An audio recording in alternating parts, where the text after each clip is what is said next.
Yep. Oh, there we go. What's up, everybody? It's Carpo. Hope you're all doing well today. What happened to 2012? You know, what happened to this big spiritual ascension that we were all supposed to have? I'm not harping. I remember guys like David Wilcock who would come on and talk about, 2012, and there were all these characters that were swearing that, the 21st was going to be that day where you had to make a choice, to either move yourself into a higher degree of vibration or else be, left behind or cast aside. Many people had different theories on it, but I was kind of suckered into that back in the late 90s when I learned about 2012 and the Mayan calendar. And so from like 98 on, I was pretty much, waiting for 2012. And the closer I got to 2012, rather than the anticipation building to where I'm even more expecting something to happen, I expected less and less something to happen. But I knew that it would pick up pace, and a lot of folks were saying that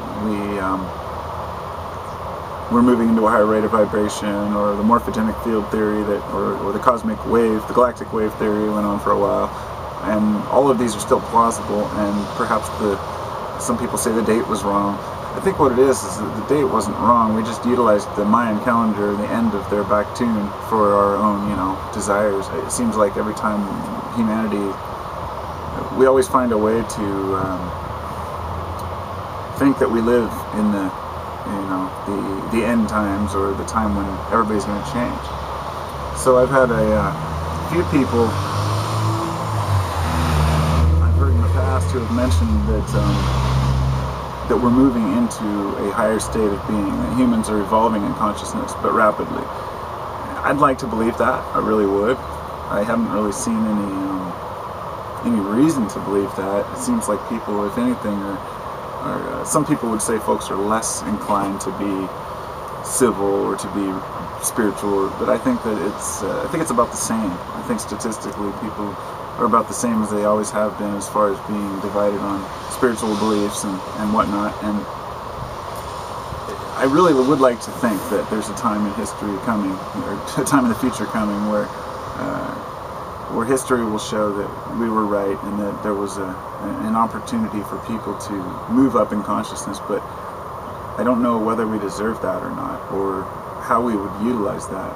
Because I always look at the human race and think, what are we going to do with knowledge once we have it? And there are many ways to look at it. We have the destructive side of humanity, and we have the constructive side of humanity, but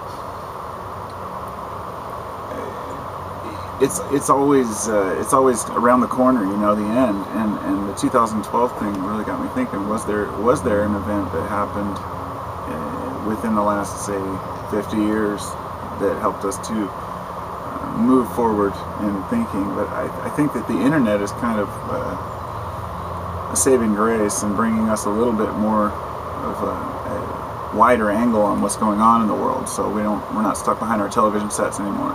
And people say turn off your TV, but turn off your computer should be on the top of that list too. I mean, life experience itself is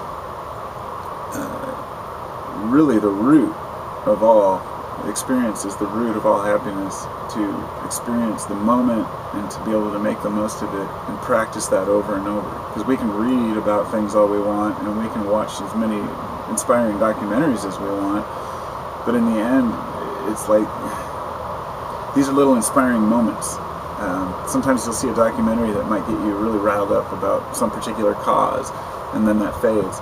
And the idea, I think, is to get it built up to where it doesn't fade, to where you have that constant drive to see something new, and to remember that each flower is a blessing, and everything we have is just amazing. And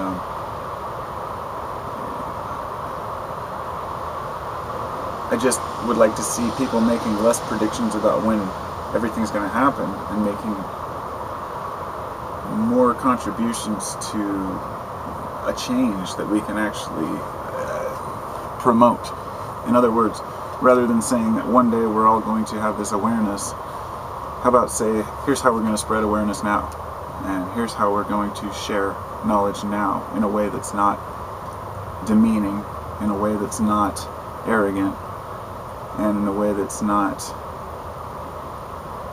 divisive, because keeping us divided is really the be-all, end-all of what keeps people in power.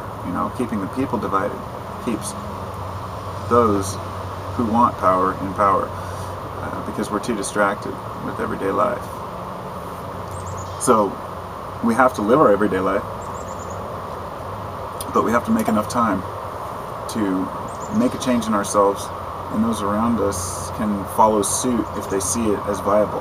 In other words, if what we're doing is working, then people will see that, and they will adjust their lives in order to make themselves happier too.